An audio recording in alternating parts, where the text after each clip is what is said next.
In today's video, I'm going to teach you how to create a Google Maps API key.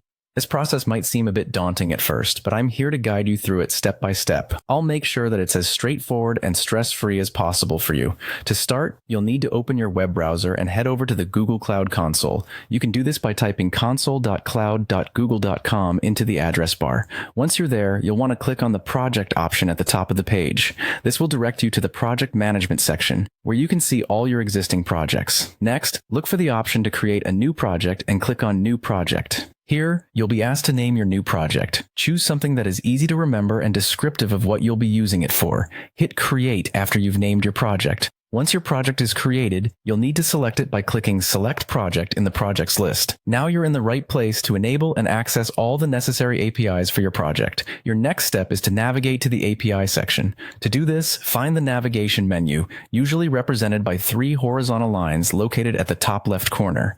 Click on this and then go to APIs and Services. In the new interface that appears, select Enable APIs and Services. You'll be taken to a new page where you can find a wide variety of APIs. Go ahead, type Maps JavaScript API into the search bar and select it once it shows up. This particular API is crucial for integrating Google Maps into your applications. On the Maps JavaScript API page, click on Enable.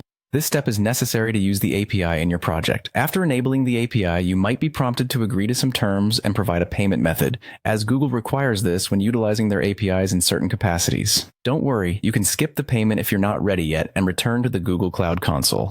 Back on the console's main menu, you'll follow similar steps as before to access APIs and services from the navigation menu. This time, click on Credentials because it's time to create your API key. Once you're on the Credentials page, tap on Create Credentials and select API Key. Your new API key will be generated right away. Make sure to copy this key and keep it somewhere safe, as it's necessary for using Google Maps in your application. And there you have it. You're all set up with your Google Maps API key. As always, if you have any questions or run into any trouble, feel free to leave a comment and I'll be happy to help you out. Thanks for watching.